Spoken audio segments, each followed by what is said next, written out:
summary of primary and secondary treatment plant। ठीक है बेटा, यहाँ पे हमने क्या किया था, थोड़ा और इधर से बना, क्या किया था, सबसे पहला काम फिल्ट्रेशन का किया था, है ना, ये फिल्ट्रेशन का काम किया था हम लोगों ने। उसके बाद ये जो इसमें का फिल्ट्रेट है, यहाँ पे सॉलिड वेस्ट निकल आया था, फ्लोटिंग सॉलिड वेस्ट निकल के बाहर आ गया था, जैसे कि प्लास्टिक वगैरह। ठीक है, इसके बाद हमने इसको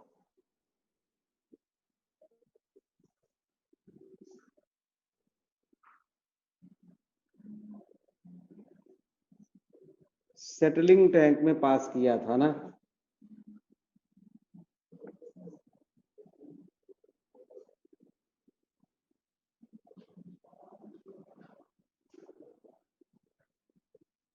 ऐसे ये सेटलिंग टैंक है, इसी में हमने फ्लोकुलेशन भी किया था, इसी में हमने फ्लोकुलेशन भी किया था। ठीक है, तो यहां से जो निकला था बेटा वो क्या था, बोलो, यहां से क्या निकला था बेटा, प्राइमरी स्लज निकला था बाहर। ठीक है, प्राइमरी स्लज। और ये जो टैंक देख रहे हो ये क्या है, primary settling tank, primary settling tank था ये। ठीक है, इसको प्राइमरी स्लज को एरोबिकली या एनएरोबिकली डाइजेशन के बाद बायोगैस में कन्वर्ट किया जाता है। बताओ तो इसमें कौन किस तरह का डिग्रेडेशन होगा, एरोबिक या एनएरोबिक, जिससे कि बायोगैस प्रोड्यूस करेगा ये, बताओ। एनएरोबिक, एनएरोबिक डाइजेशन करा के इसको बायोगैस में कन्वर्ट करा देते हैं। प्राइमरी सेटलिंग टैंक तक हो गया, फिल्ट्रेशन हो गया, फ्लोकुलेशन हो गया और सेडिमेंटेशन हो गया। Filtration, flocculation and sedimentation, 3 process हो गया यहाँ पे। अब इसके बाद जो आगे बढ़ता है बेटा, इस यहां से इधर ऐसे, इसको हम क्या बोलते हैं, क्या बोलते हैं, प्राइमरी इफ्लुएंट, इसको बोलते हैं बेटा हम प्राइमरी इफ्लुएंट बोलते थे, यही पढ़ा था ना हमने। इसको हमने किस में भेजा था, किस में भेजा था, बोलो, किस में भेजा था, एरिएशन टैंक में। हाँ, ये है एरिएशन टैंक। ठीक है, इसमें हमने एक रोटेटर लगा दिया था ऐसे, ठीक है, ऐसे जो मूव कर रहा था। ठीक है,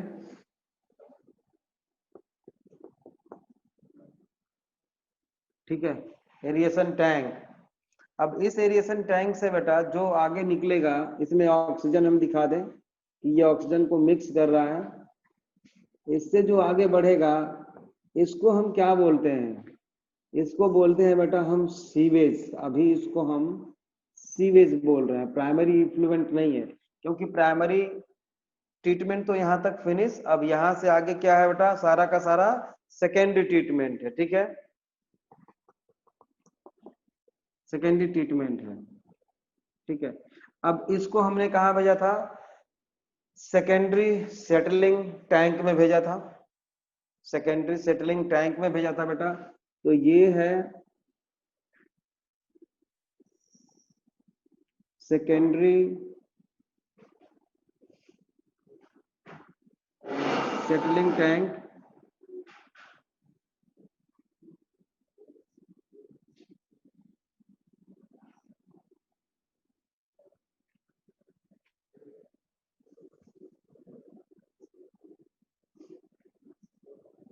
ऐसे बना सकते हैं, सेकेंडरी सेटलिंग टैंक है ये। सेकेंडरी सेटलिंग टैंक में बेटा ये थोड़ा सा स्मॉल अमाउंट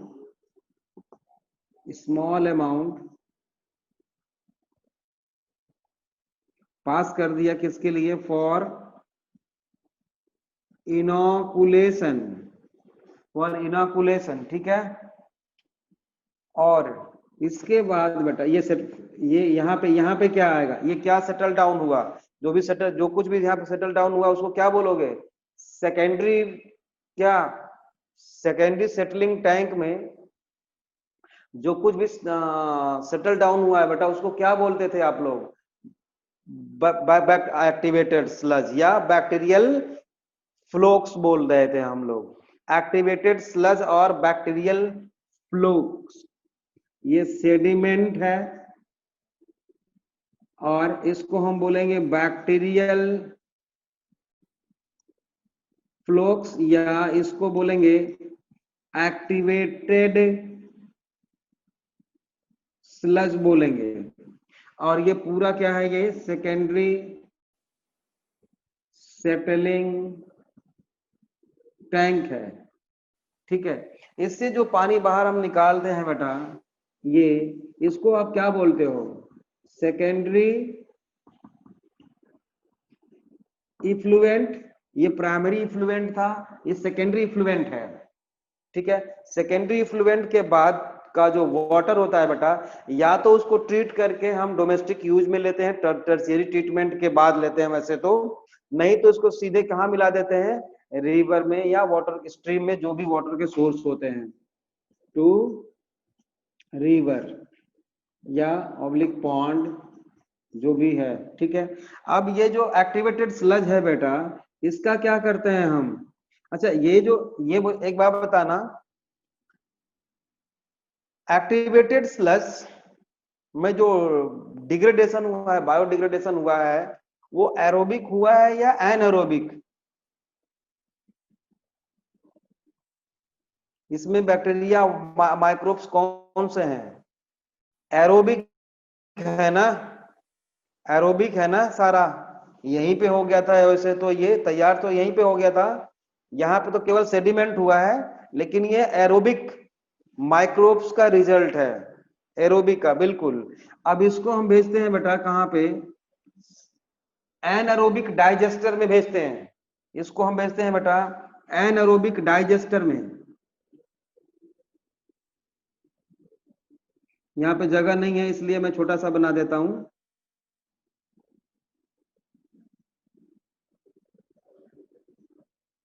ये देखो, ये एनएरोबिक डाइजेस्टर है, ठीक है।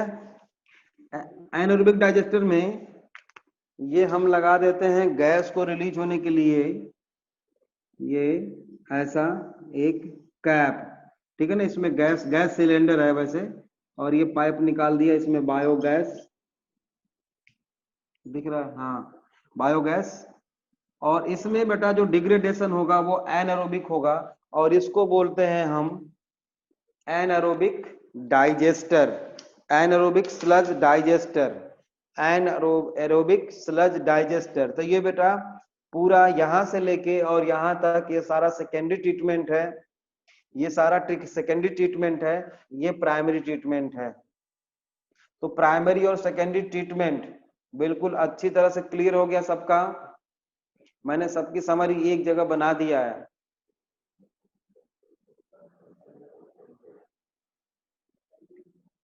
ठीक है।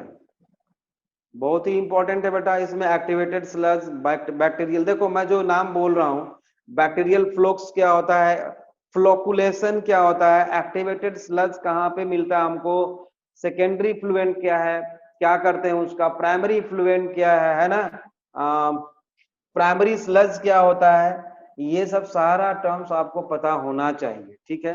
अच्छा, ये इस मेथड को बेटा हम एक्टिवेटेड स्लज मेथड बोलते हैं, ठीक है ना।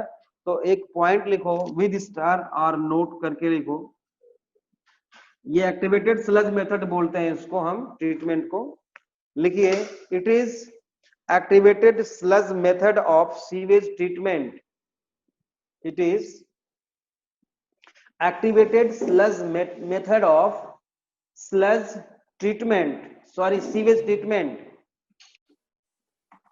it is activated sludge method of sewage treatment, sewage treatment of secondary और बायोलॉजिकल ट्रीटमेंट,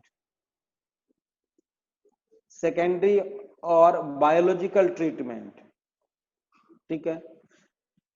इसी में नेक्स्ट पॉइंट लिखो फुल स्टॉप के बाद, other method of secondary treatment, other method of secondary treatment are oxidation tank, oxidation tank trickling filter method, trickling, trickling, trickling filter method also used for treatment.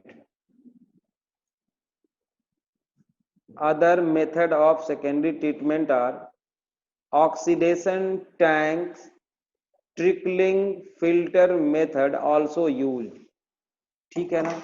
इसको नए समझ रहे हो, और भी मेथड कई सारे होते हैं बट आपको यही मेथड पढ़ना है, बायोलॉजिकल ट्रीटमेंट मेथड, ठीक है।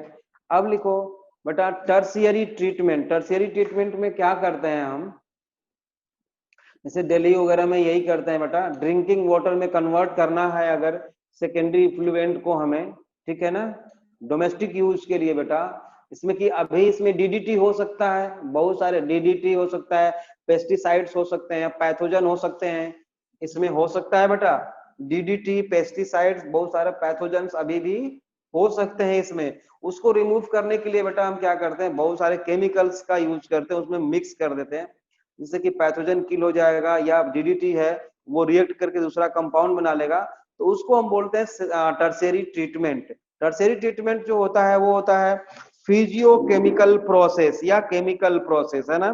तो लिखो हेडिंग दो tertiary treatment,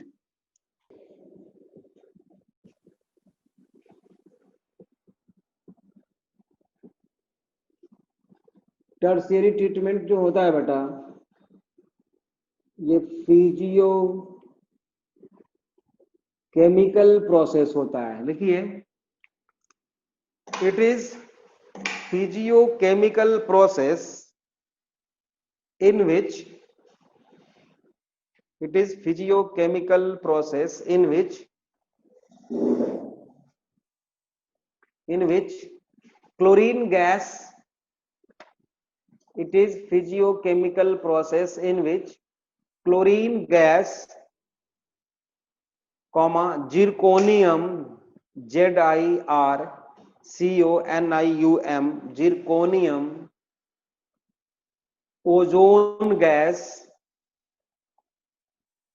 ozone gas comma perchlorate salts, PERCHLORATE, perchlorate salts comma UV rays और रिवर्स ऑस्मोसिस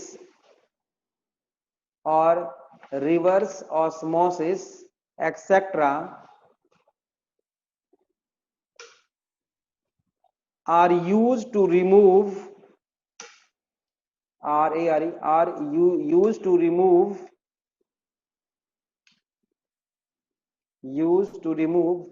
DDT,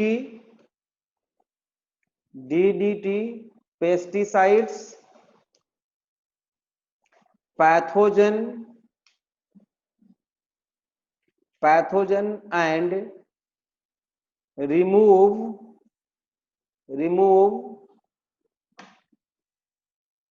टर्बिडिटी, मतलब कि डर्टीनेस, गंदगी, है ना, turbidity, TURBIDITY, in waste water, ठीक है। it is preferred when water is to be used for domestic use,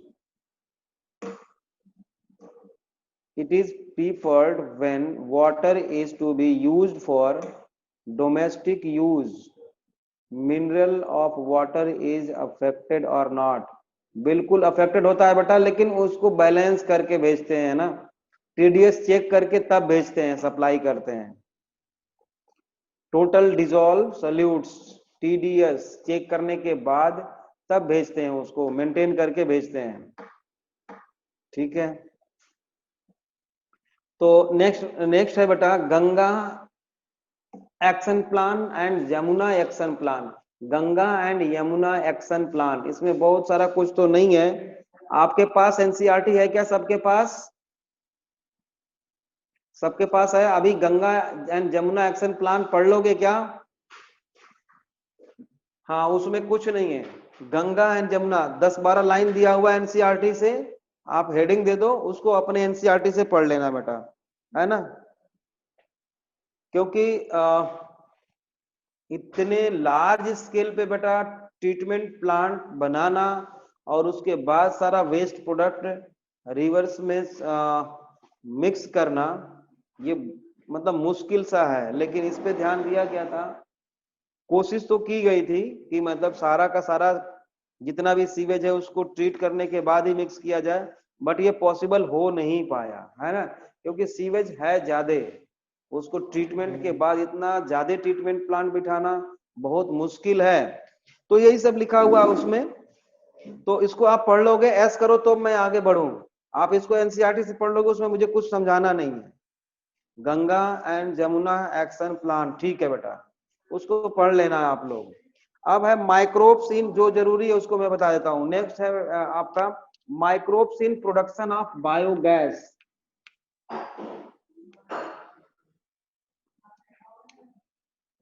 next है बेटा microbes in production of biogas. ठीक है, production of biogas. Green manure बेटा, पहले तो बायोगैस होता कैसा है वो देख लेते हैं हम लोग। ये है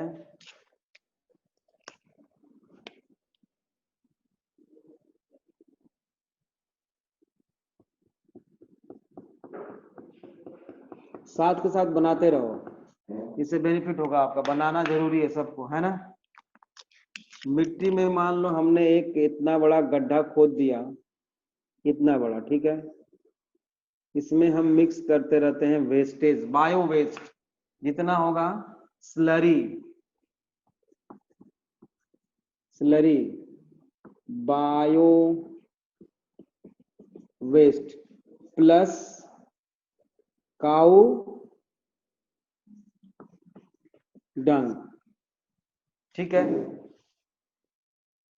बेटा, काऊ डंग भी हम इसमें मिक्स करते हैं, और स्लरी मतलब जैसे कि सब्जियों के छिलके वगैरह सारा इसमें हम मिक्स करते रहते हैं। इसमें हमने कैप बना दिया है, कैप को हटाएंगे और इसमें मिक्स करते रहते हैं। ठीक है, ऐसे। अब इसको हम जोड़ देते हैं एक बड़े टैंक के साथ।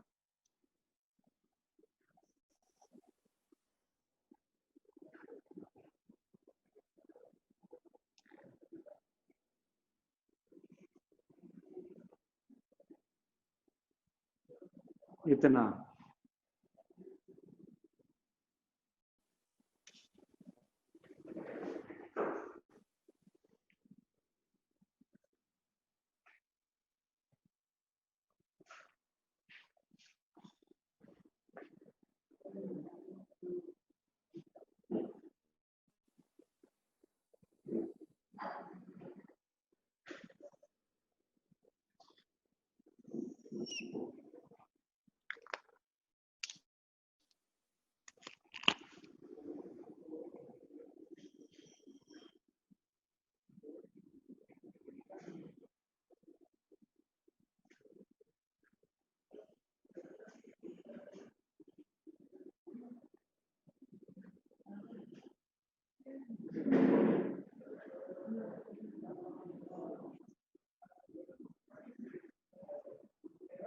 बायोगैस कौन कौन सी होती है जो बायोगैस में प्रोड्यूस होती है, पता है आप लोगों को?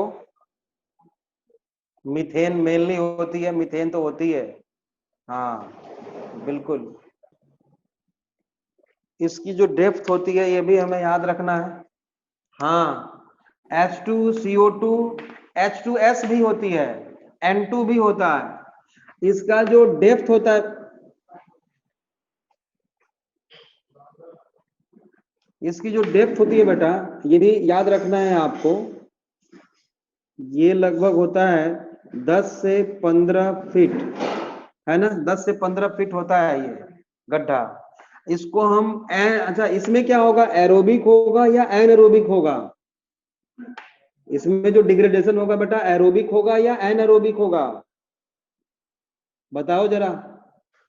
एनएरोबिक होगा, तो इसको हम क्या बोलेंगे? Anaerobic digester.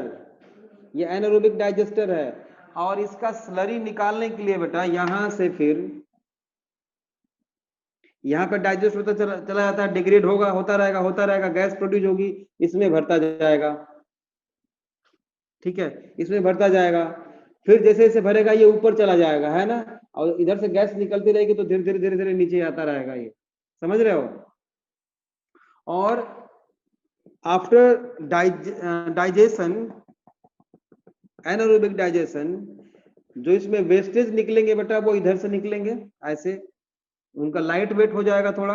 तो फिर से एक हम यहाँ पे और एक छोटा सा टैंक बना देते हैं यहाँ पे, और यहाँ से उसको हम निकाल लेते हैं बाहर। ठीक है, वेस्टेज। तो ये है बायोगैस का डायग्राम। बायोगैस जो मेनली होती है बेटा CH4, H2S, CO2, H2 और N2, ये होती है मेनली, इसी का मिक्सचर होता है मेनली। इसका कंपोजिशन फिर से अभी मैं बताऊंगा आप लोगों को। ठीक है, इसमें क्या क्या निकलेगा बेटा? इफ्लुएंट, लिखो यहाँ पे, effluent and residues, effluent and residues left after fermentive degradation of fermentive degradation of biogas, fermentive degeneration of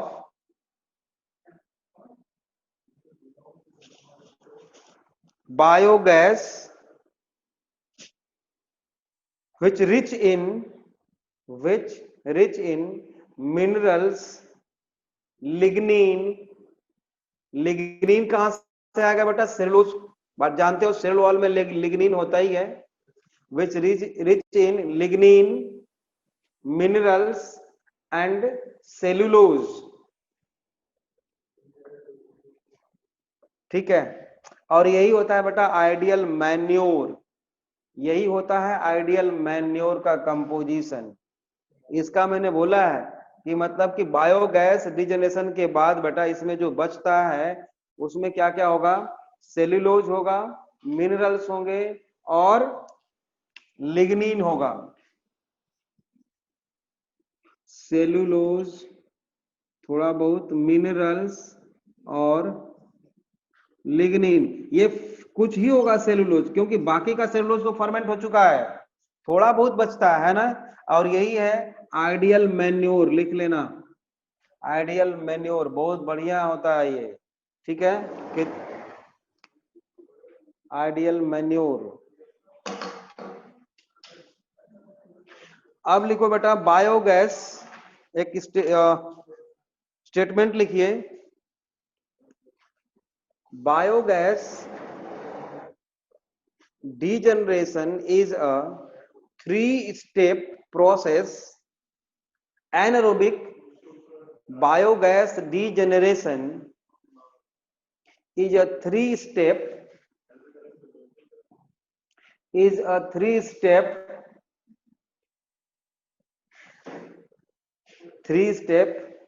anaerobic digestion of animal and other animal and other organic wastage, animal and other organic wastage, ठीक है। वो 3 stage कौन कौन से हैं, उनको क्या बोलते हैं, वो देख लेते हैं। जैसे मान लो बेटा प्रोटीन है, फैट है, सेलुलोज है,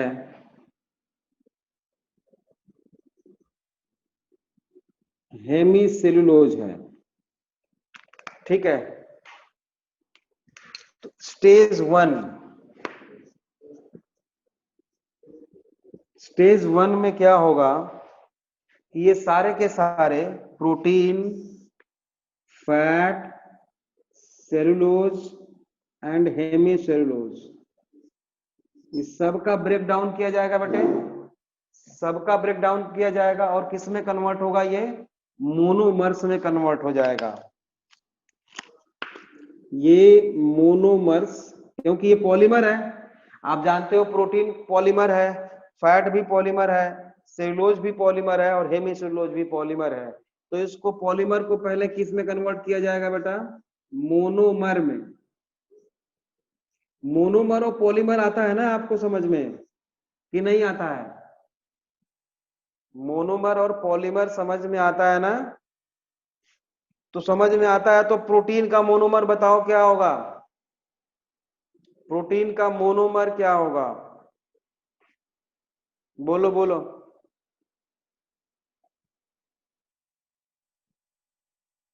अमीनो एसिड। सेलुलोज का मोनोमर क्या होगा, सेलुलोज का, सोचोगे कि ये कैसा क्वेश्चन पूछ रहे हैं इतना आसान, जरूरी है। सेलुलोज का, सेलुलोज का मोनोमर क्या होगा, ग्लूकोज। इतना टाइम लगा देते हो लिखने में, सेलुलोज का मोनोमर होगा बेटा ग्लूकोज, हेमीसेलुलोज का ग्लूकोज, फैट का ग्लिसरॉल और फैटी एसिड। वैसे तो देखा जाए तो ये माइक्रोमोलिक्यूल में कंसीडर किया जाता है, फैट जो है, लिपिड जो है बेटा, वो माइक्रोमोलिक्यूल में कंसीडर करते हैं हम, है ना। तो मोनोमर में कन्वर्ट किया जाएगा, कौन कन्वर्ट करेगा बेटा, डीकंपोजर माइक्रोब्स। कौन, किसने कन्वर्ट किया बेटा, by D composer microbes. Decomposer microbes ने क्या किया बेटा, इसको डीकंपोज करके मोनोमर्स में कन्वर्ट किया। इस प्रोसेस को बोलते हैं बेटा हम, इस प्रोसेस को बोलते हैं सॉल्युबलाइजेशन, इसको बोलते हैं बेटा सॉल्युबलाइजेशन। सॉल्युबल हो गया, ठीक है, सॉल्युबलाइजेशन बोलते हैं इसको, मतलब सॉल्युबल हो गया। अब ये सॉल्युबल नहीं था, ये सॉल्युबल नहीं था, ये भी सॉल्युबल नहीं था, मोनोमर्स जो है सॉल्युबल हो गया। इसके बाद सेकेंड स्टेज में क्या आना चाहिए बताओ, बताओ।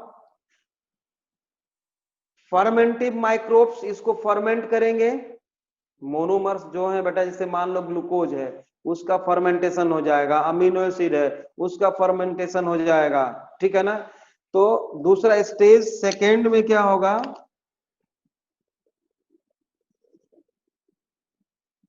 स्टेज सेकेंड में क्या होगा कि मोनोमर्स का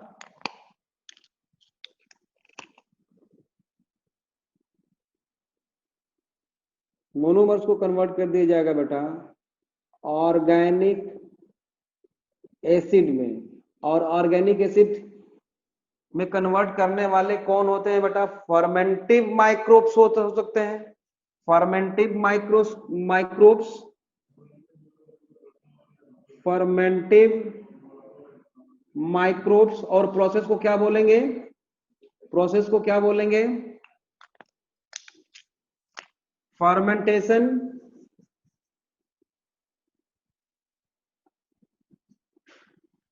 सेकेंड स्टेज, पहला क्या हुआ, सॉल्युबलाइजेशन, दूसरा क्या हो गया, फर्मेंटेशन, दूसरा क्या हो गया बेटा, फर्मेंटेशन, ठीक है। या इसको हम बोलते हैं बेटा एसिडोजेनेसिस या एसिड जेनेसिस, एसिडोजेनेसिस, क्योंकि ये एसिड प्रोड्यूस किया गया है ना, इसमें एसिडोजेनेसिस भी बोलते हैं। तो पहला सोलुबलाइजेशन है, दूसरा फर्मेंटेशन है, या एसिडोजेनेसिस है बाय फर्मेंटिव माइक्रोब्स, और स्टेज थर्ड में क्या होगा, ये जो ऑर्गेनिक एसिड है बेटा, ये कन्वर्ट कर दिया जाएगा किस में, बायोगैस में। और बायोगैस में कन्वर्ट करने वाले बैक्टीरिया कौन कौन से होते हैं बेटा, बताओ कौन से बैक्टीरिया होते हैं, मैथेनोजेंस, मैथेनोकोकस और मैथेनोबैक्टीरियम, ठीक है। और इस प्रोसेस को क्या बोलेंगे, इस प्रोसेस को क्या बोलेंगे, थर्ड स्टेज कौन सी होगी बेटा, सभी लोग बता सकते हो।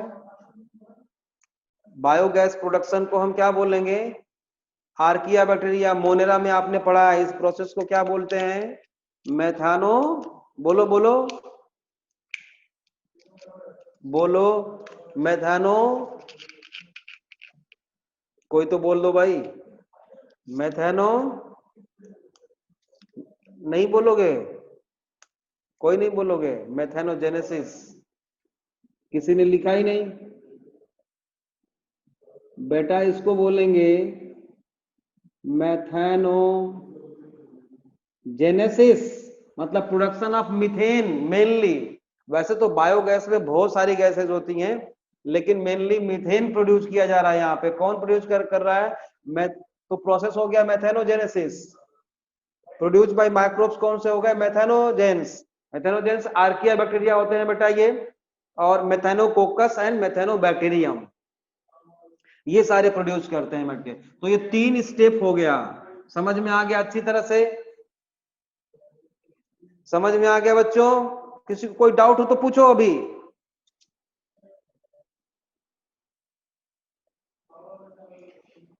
समझ में आ गया, नेक्स्ट लिखो। अब हेडिंग दो बायोगैस, बायोगैस, फिर से हेडिंग दो, या गोबर गैस लिखो, बायोगैस और गोबर गैस, हेडिंग दो, बायोगैस और गोबर gas.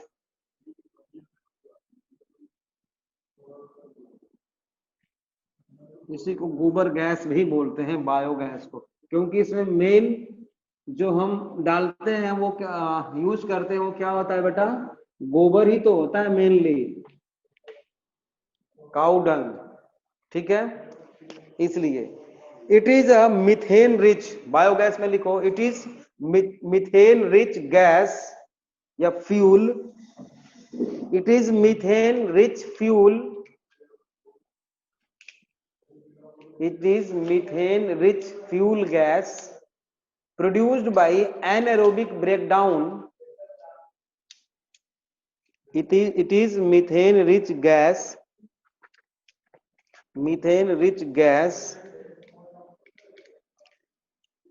or fuel gas produced by anaerobic breakdown or digestion of biomass with the help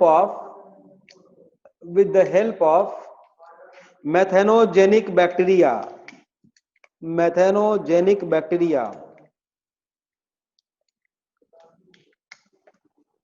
ठीक है।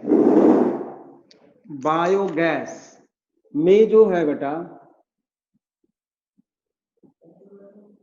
मीथेन होती है कितना परसेंटेज में देखा जाए तो 50 to 70% CH4, और ये होता है 50 to 70%, है ना।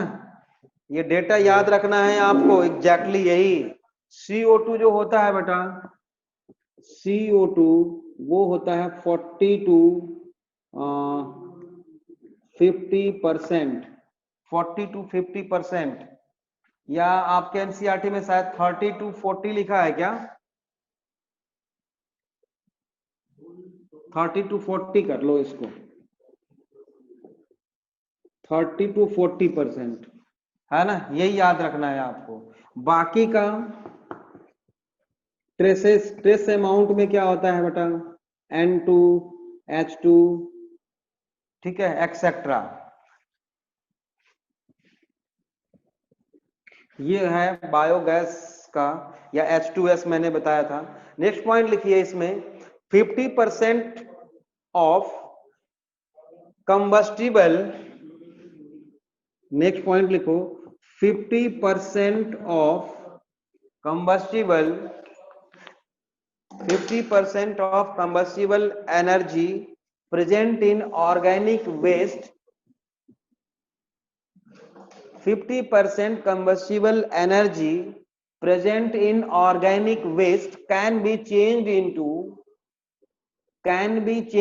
into CH4 gas। CH मतलब 50% एनर्जी चेंज हो जाती है मीथेन के फॉर्म में, ठीक है। नेक्स्ट पॉइंट लिखिए, the type of gas produced depend upon the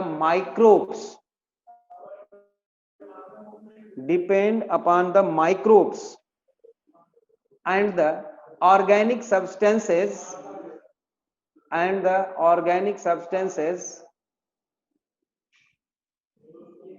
या substrate they utilize। एक मिनट वेट करो तो मैं स्क्रीन ऑन कर लूं।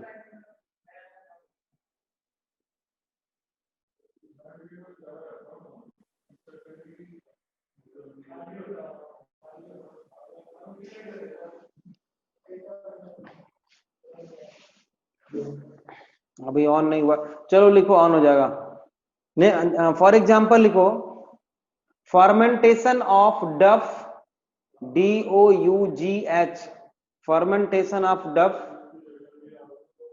In bracket wait floor, FLOUR, wait floor, गीला आटा। चीज making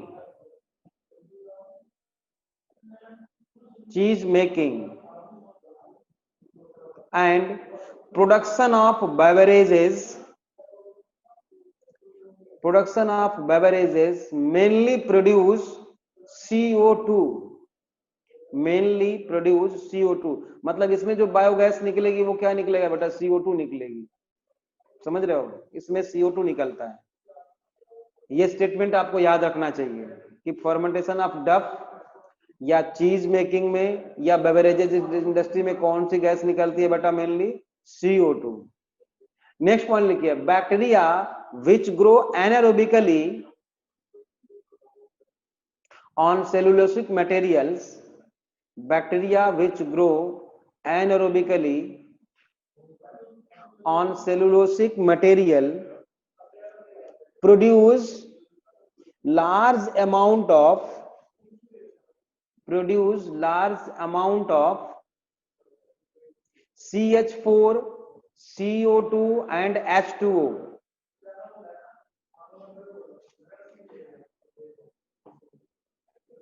produce large amount of CH4, CO2 and H2, that is methanogens, by methanogens मतलब मैथेनोबैक्टीरियम।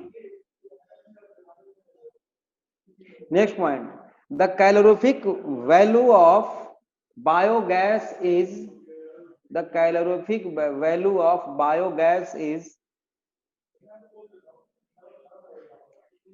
23 to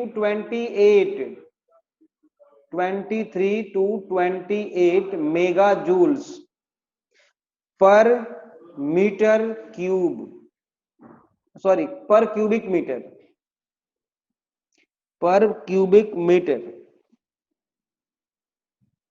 ठीक है, मीटर क्यूब या per cubic metre. Next point, biogas production technology was developed in India mainly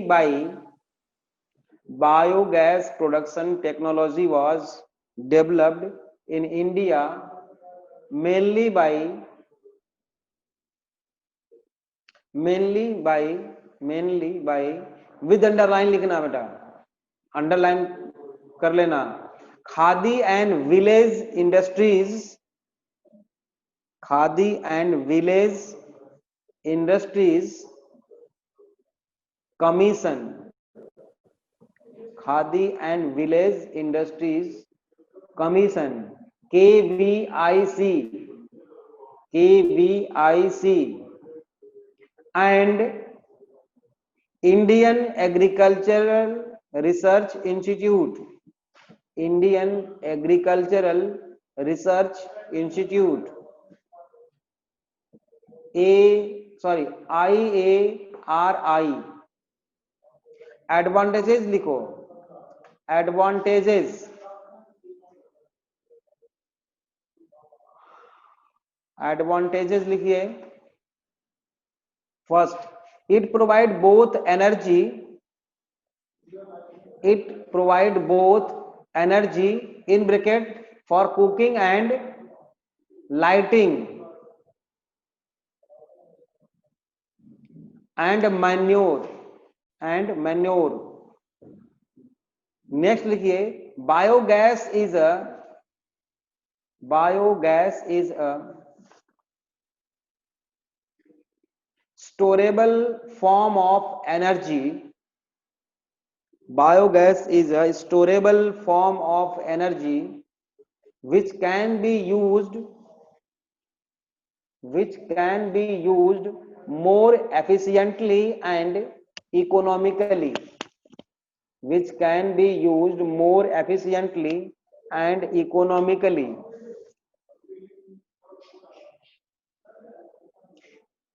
next लिखिए, it minimize the chance of spread of, it minimize chance of spread of faecal pathogens,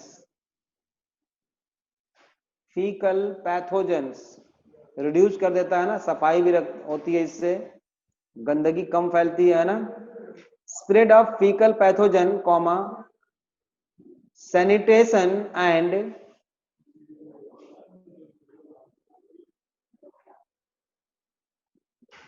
health are therefore improved,